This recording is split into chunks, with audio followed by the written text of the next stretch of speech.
2023 comes to a close, today's mission also marks our 95th launch of the year, with our final mission expected to lift off from our neighboring pad in Florida in about 3 hours from now. And you can see both of those rockets there on your screen. A big thanks to all of our customers and the SpaceX team for a record-breaking year. Now, today's mission marks the second time the X-37B Orbital Test Vehicle will take flight on a SpaceX launch vehicle. Some of you may recall the first flight on Falcon 9 back in September of 2017, in which OTV-7 set endurance record.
For those of you following along, you'll know that we stood down from our initial launch attempt for this mission on Sunday, December 10th, due to bad weather. On our second attempt the following day, during the count, our teams reviewed data related to system checkouts, which resulted in a no-go condition and decision to stand down from launch that evening. We rolled the vehicle back to our hangar at Launch Complex 39A in Florida to be able to further assess data and address any issues. And during this time, the payload remained healthy and all systems are go for an on-time liftoff tonight. Weather is also looking great for today's T0. Today's flight will be on the Falcon Heavy that you see there on your screen. First stage is comprised of 3 cores and Falcon 9 has only 1.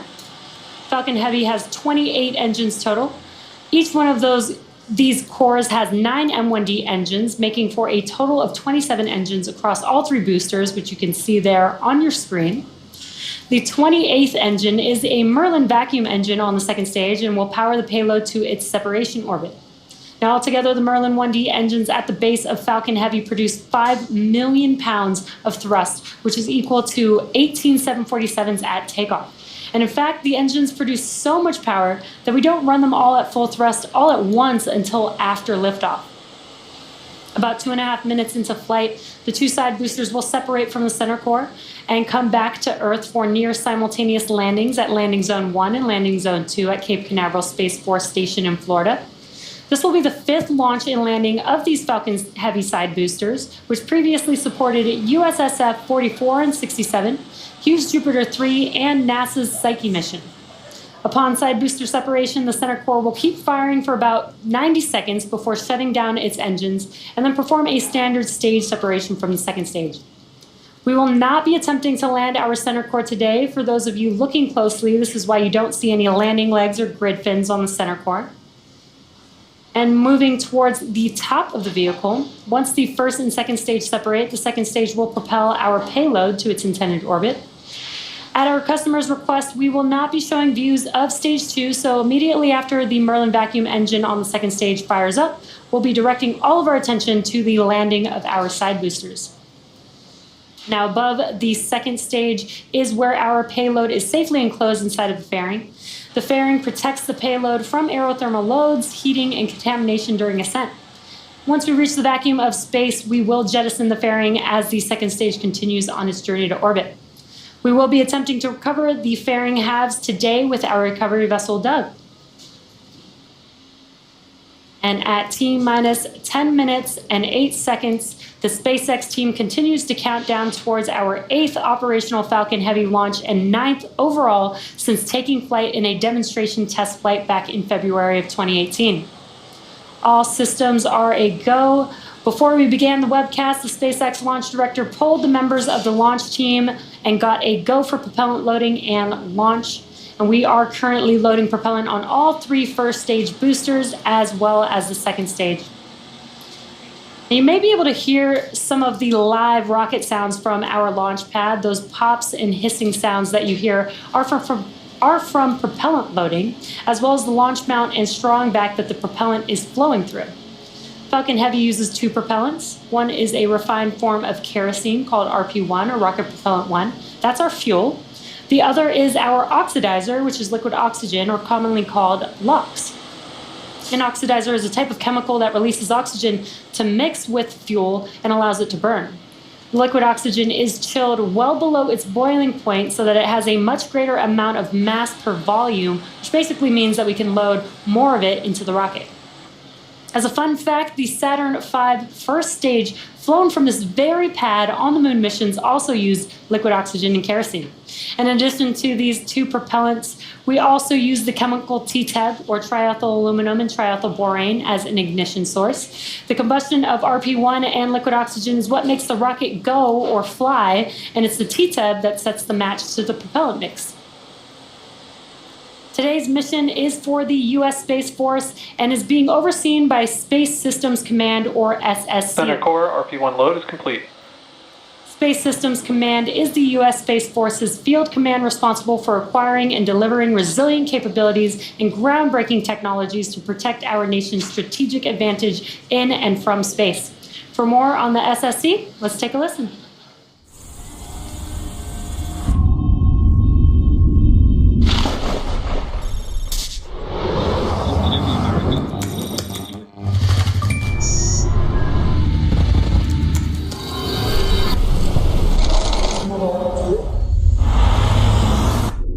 The ultimate high ground has no ground. The satellites in orbit around our planet provide the critical infrastructure we use to defend and protect the security and prosperity of this world we all share. But space is no longer a benign environment. Adversaries and near-peer nations are actively working to dominate the most critical battleground of our day. At Space Systems Command, the time to act is now. The race is on. Our adversary is out there. They are going to work every day, trying to work harder, smarter, faster than us. But we are making sure that that does not happen. The Guardians, airmen, and partners of Space Systems Command are working with unstoppable urgency to innovate and act now, delivering solutions to emerging threats, creating resilient space architectures we can all rely on, especially during times of crisis and conflict. The fight could happen tonight, it could happen tomorrow, it could happen in a couple of years, but we need to start innovating now, and that's exactly what we're doing. For Space Systems Command, working faster means breaking from the status quo, exploiting existing space architectures and capabilities in creative new ways, working with commercial industry, innovators and tech startups, and allied nations to exploit, buy, and build, to deliver better, faster, and more affordably. We are advancing the space architecture that we have up there right now, making sure that it's optimal, making sure that we get new space architecture set up, prototyping, experiments, to ensure that we can outpace the enemy tomorrow. To maintain our lead in space, Space Systems Command has embraced a new culture, empowering its people to race forward. Speak up and connect with industry in unprecedented new ways. Our people are agile, they continue our partnerships, they are working collaboratively day after day in order to contribute to the big warfighter purpose. Space is a team sport. We have to work together to provide integrated, resilient capability and speed in order to fight through any contingency crisis.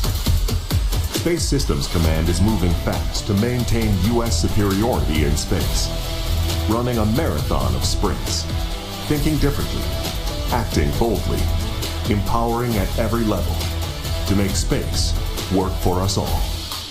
at Space Systems Command. Space starts here. At T-minus 4 minutes and 45 seconds, all systems are currently a go for an on-time liftoff. Next up, the trusted structure next to the vehicle, which is known as the strong back, will begin to retract away from the vehicle, and that is in preparation for liftoff. Strong back retract has started. And there's that call out. Now, you could see on your screen, just below the fairing, around the second stage are some clamp arms, and they're starting to slowly open up. Once they are fully open, then the TE can begin to recline away from the vehicle. And the vehicle is nearly fully loaded with propellants and will complete at T-minus 2 minutes. And there you can see on your screen, those clamp arms are opening up there. The range is green and ready to support. Weather is 90% go for T0, so NY lock float is complete. very great news with the weather. If for some reason we do not launch today, we do have a backup opportunity tomorrow around the same time. And there you can see on your screen, the clamp arms are now fully open. So that TE to the right of the vehicle that you see there, to the right of the fairing, is beginning to slowly move away from the vehicle. Additionally, TY lock float is complete. Additionally, it is worth noting that at the request of our customer, we will, again, not be showing views of the payload. So we will be ending the webcast just after Falcon Heavy's side boosters make their way back to land on Landing Zone 1 and Landing Zone 2 around the T+8 minute mark into flight.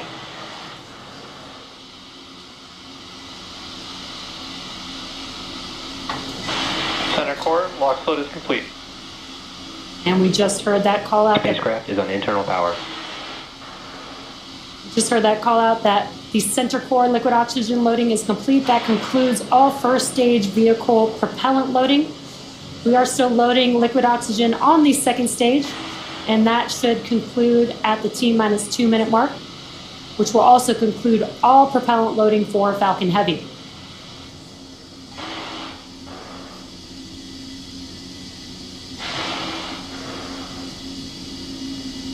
And you can also see these white clouds on your screen. This is normal. This is us just venting out the boiled off liquid oxygen at the liquid. Stage 2 lock float is complete. And there's that call out that stage 2 LOX load is complete. That concludes propellant loading on Falcon Heavy.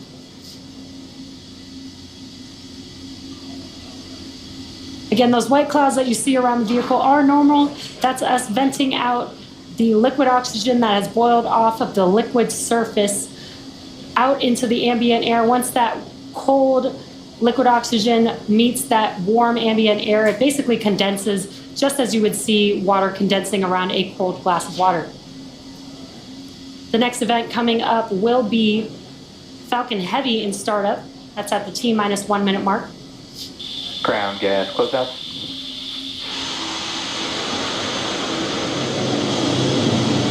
And now that we have finished propellant loading, we are also clearing out the liquid oxygen line on that transporter erector, and that's why you see a little bit more of those white clouds there on your screen.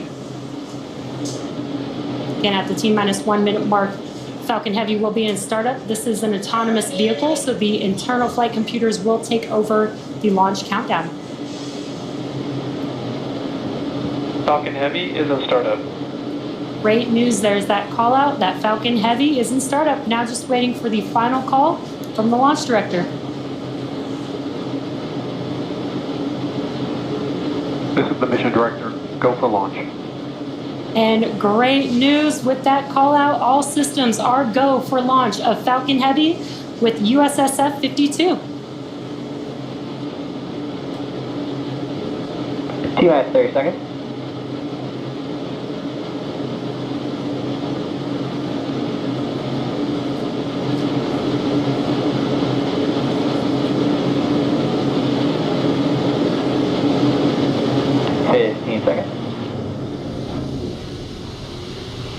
T-minus 10, 9, 8, 7, 6, 5, 4, 3, 2, 1.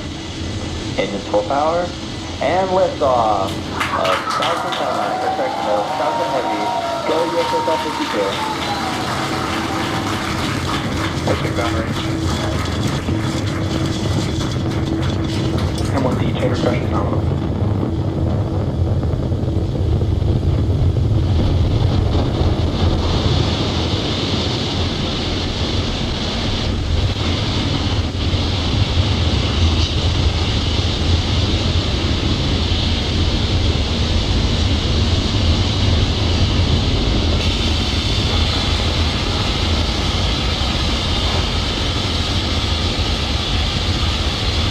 Nominal power and telemetry.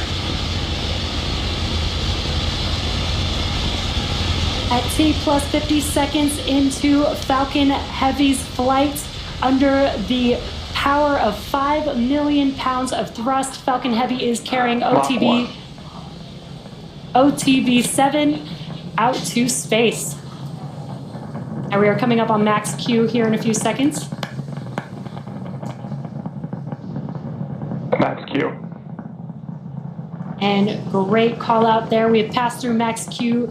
That is the point of peak mechanical stress on the vehicle, and we've now passed through that. So we do have a few events coming up here. That will be booster engine cutoff, or BECO, separation of the side boosters, followed by side booster boost back burn startup, and then the center core main engine cutoff, or MECO.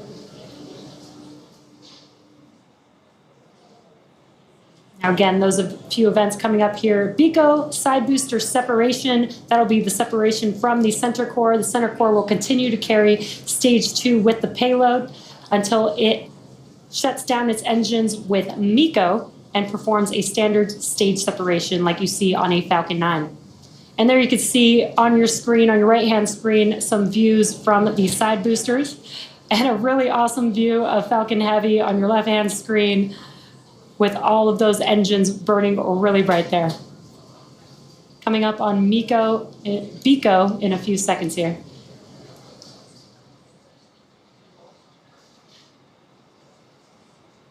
Booster engine cutoff. Side booster separation confirmed.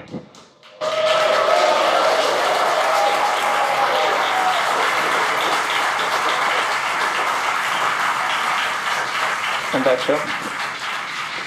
Booster boost back startup. And great news, we were able to also see that live on your screen. BECO, the side boosters have separated from the center core, and we have the startup of the boost back burn on both of those side boosters, looking really awesome there on your screen. Now the side boosters are returning to Florida under the power of 3 engines. Coming up are a few events in rapid succession. That will be the conclusion of the side boosters boost back burn, MECO, stage separation of the center core and the second stage, as well as SES-1, or the NVAC engine igniting on the second stage. SES-1 stands for second stage engine startup. And as I mentioned previously, per the request of our customer, we will not be showing second stage views after SES-1. Additionally, our center core, or stage 1, is expendable today, so we will not be attempting to recover it. But we will be following the side boosters back to land, so you can continue to stay tuned for that. Now we're coming up on the conclusion of the side boosters burn. Booster boost back shutdown. Stage separation confirmed. And back ignition and full power.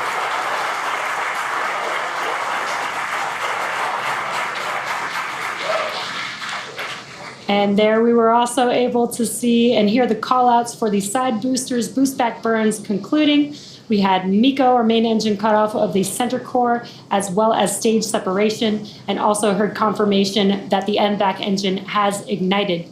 Now, as we mentioned before, Fairing separation confirmed. and great call out there, also a confirmation that the fairing has separated from the second stage. Again, we will be attempting to recover those fairing halves when they fall back to Earth using our recovery vessel, Doug. Trajectory is nominal. Now, again, as I mentioned earlier, the center core was not built to land or be reused. It is expendable, having given its all for the mission. We will say a big thank you to the Center Core. For the two side boosters, the boost back burns have completed, and so far the vehicles are on a good trajectory, coming back to land. And again, with successful second engine start 1, that will wrap up our coverage pertaining to the stage, to the second stage. So we'll focus our attention on the side boosters.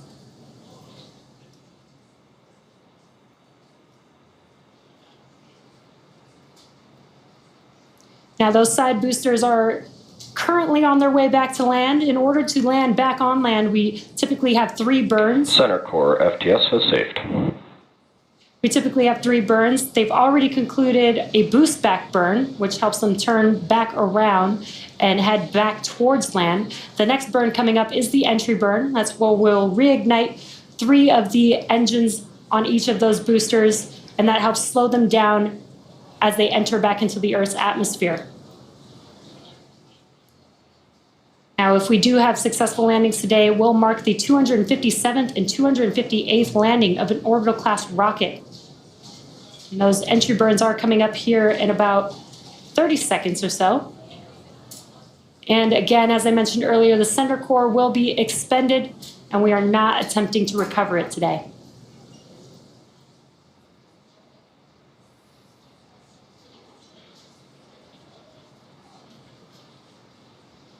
Again, the entry burn is coming up here for the side boosters.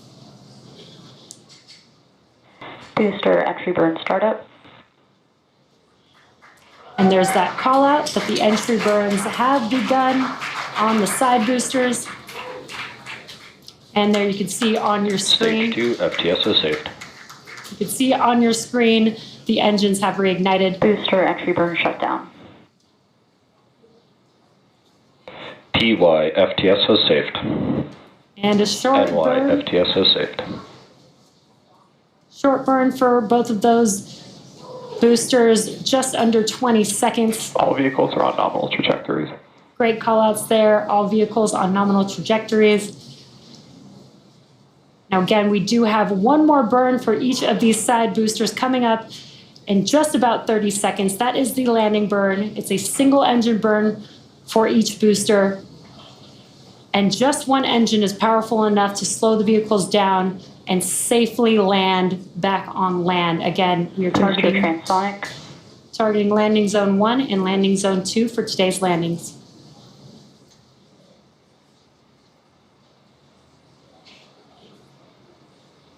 Booster landing burn. And we heard that call out, and you can see on your screen that the engines have reignited. Landing leg deploy. Let's watch as these side boosters touch down for landing. Stage 2 is the terminal guidance.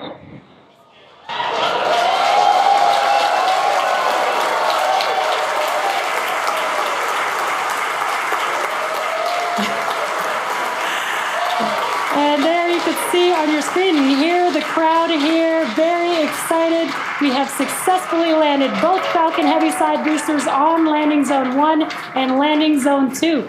With these two side boosters, this marks the 257th and 258th overall successful landing of an orbital-class rocket. And with successful confirmation of our side boosters landing, that will bring our webcast to a close today.